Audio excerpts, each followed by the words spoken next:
Hi, this is Savitri of GMA classes. I'm dealing with class 10 mathematics, chapter 7 coordinate geometry. In my previous video, I had explained to you exercise 7.1, question number 6, second part. Now, I will do question number 6 of exercise, same exercise 7.1, question 6, the third part. There are 3 parts in that. The third part I'm going to explain to you. Here they have given 4 points. I'll read the question once for you. Name the type of quadrilateral formed, if any, by the following points and give reasons for your answer. So उन्होंने 4 points दिए हैं. 4 points का मैं नाम दे रही हूँ. A 4 5. उन्होंने नाम नहीं दिया, सिर्फ पॉइंट्स दिया, पर मैं तो नाम दे रही हूँ. B 7,6, C 4,3 and D 1,2. ये 4 पॉइंट्स दी है. अब ये 4 पॉइंट्स क्वाड्रिलेटरल बन रहा है या नहीं? अगर बन रहा है तो किस टाइप की क्वाड्रिलेटरल? किस टाइप के क्वाड्रिलेटरल मतलब स्क्वायर है या रोम्बस है या रेक्टेंगल है या पैरेललोग्राम, ये सब है ना. सो मैं पहले एक रफ फिगर बना लेती हूँ एक क्वाड्रिलेटरल का. किसी तरह का क्वाड्रिलेटरल बना लो जस्ट फॉर कन्वीनियंस. मैं इसको पॉइंट्स को मार्क कर रही है. ए है 4 5, B है 7 6, C है 4 3, D है 1,2. एक रफ फिगर, रफ क्वाड्रिलेटरल बनाया. तो बाद में क्वाड्रिलेटरल नहीं भी बन रहा है तो भी कोई बात नहीं, हम लोग रफ फिगर में ये बना सकते हैं. ओके, इसमें हमको बाकी सारे पार्ट्स जैसा A B B C C D D A निकालना है यूजिंग डिस्टेंस फार्मूला. तो डिस्टेंस फार्मूला के लिए पहले हम ए बी ले लेते हैं. A B is equal to root of, formula क्या है, x2 minus x1 the whole square plus y2 minus y1 the whole square. So इसमें x2 क्या है, ए बी लेते हैं. x2 क्या है 7 minus 4 the whole square plus y2 minus y1 the whole square. This is equal to root of 7 minus 4 is 3, 3 ka square plus 6 minus 5 is 1, 1 ka square. This is equal to root of 3 square is 9 plus 1 square is 1. This is equal to root of 10. तो हमको AB मिल गया है root 10 units. अब हम निकालेंगे BC.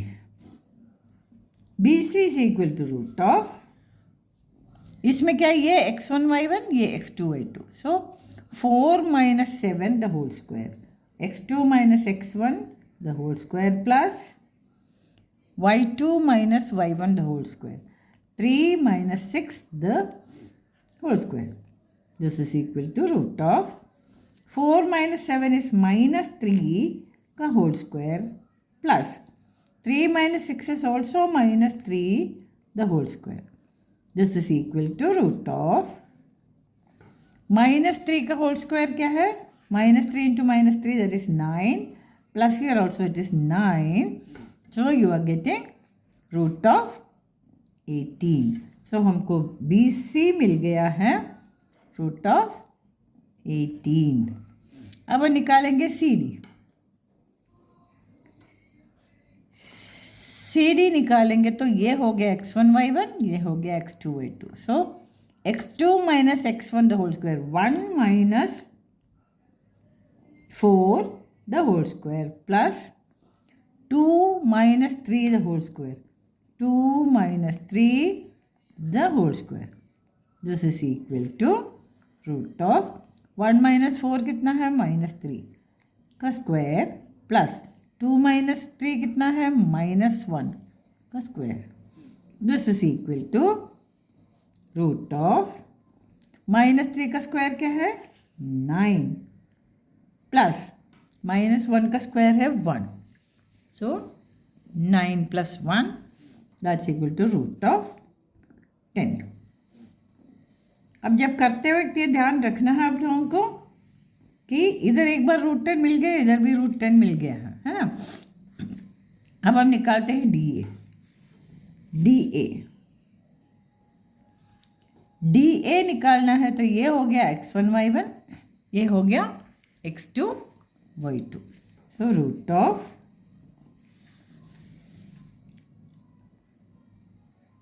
x2 - x1 the whole square, यानी 4 - 1 the whole square, 4 - 1 the whole square plus y2 - y1 the whole square, 5 - 2 the whole square,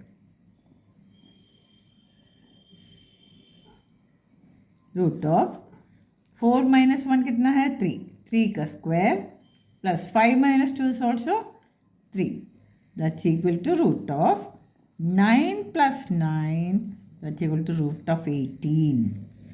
अब देखो DA और √18 मिल गया। अब हम इसमें मार्क कर लेते हैं हमको क्या मिला। AB मिला हमको √10, BC मिला √18, CD मिला √10, DA मिला √18। अब इसमें ध्यान से देख लीजिए, ऑपोजिट साइड्स इक्वल हो गया, ये ऑपोजिट साइड्स भी इक्वल हो गया, that is both the pairs of opposite sides are equal. अब हमको इसमें क्या है, हमको ये समझ में आ गया कि क्वाड्रिलेटरल है और जिनका ऑपोजिट साइड्स इक्वल है। अब ऑपोजिट साइड्स इक्वल होता है तो देयर आर 2 पॉसिबिलिटीज, या तो वो होगा रेक्टेंगल, नहीं तो होगा पैरेललोग्राम, है ना। अब इसके लिए डिसाइड करने के लिए क्या करेंगे हम लोग, डायगोनल्स निकालेंगे सीधे, AC एंड BD निकालेंगे। मैंने उस दिन यूजफुल पॉइंट्स लिखवा दिया, उसमें ये लिखाया है कि अगर डायगोनल्स इक्वल है तो वो रेक्टेंगल है, डायगोनल्स इक्वल नहीं है तो वो पैरेललोग्राम है। ये कंडीशंस मैंने, ये टिप्स मैंने लिखवाया है आप लोगों को, उसको ध्यान से पढ़ेंगे तो आपको समझ में आएगा कि अब हमको क्या करना। अब हम निकालेंगे AC is equal to AC है तो ये x1 y1, ये x2 y2, so 4 - 4 the whole square, 4 - 4 the whole square plus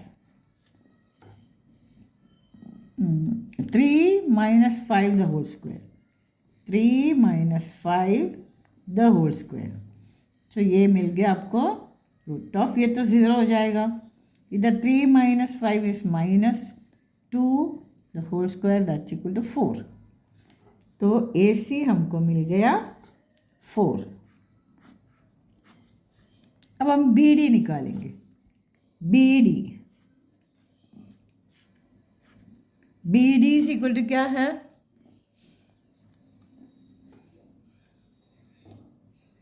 BD तो ये x1 y1, ये x2 y2, so x2 - x1 the whole square, so 1 - 7 the whole square plus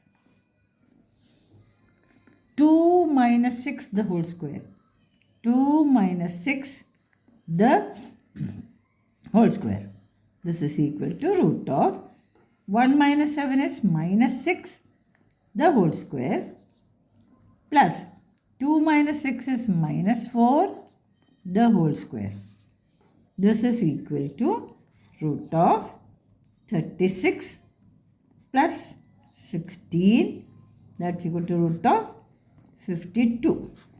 अब देखो हमको क्या मिला, both the pairs of opposite sides are equal, ये दोनों इक्वल है, ये दोनों इक्वल है, लेकिन हमको डायगोनल्स इक्वल नहीं मिला, That means the quadrilateral formed by these points is a parallelogram.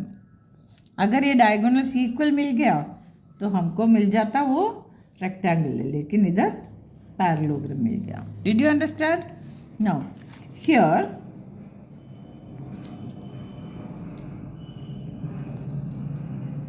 two pairs of opposite sides are equal. Two pairs of opposite sides are equal, but the diagonals are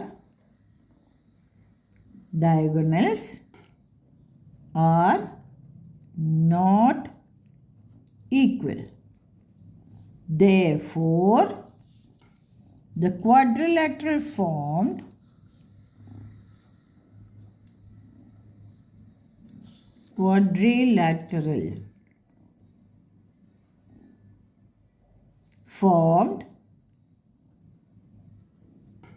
is a parallelogram. Parallelogram.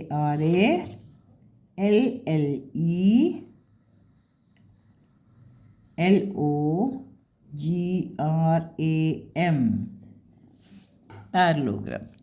Did you understand this, children? It's a very simple. ये exercise में अभी तक हमने जितना किया सब में हमको डिस्टेंस फॉर्मूला लेके सारे साइड्स निकालना है. फिर साइड्स की मेजरमेंट्स देख के हमको ये डिसाइड करना है कि डायगोनल्स निकालना है या नहीं. तो निकाला है तो हमको क्या मिलता है, रोम्बस मिलता है कि स्क्वायर मिलता है कि पैरेललोग्राम मिलता है क्या, ये सब पता चल जाएगा.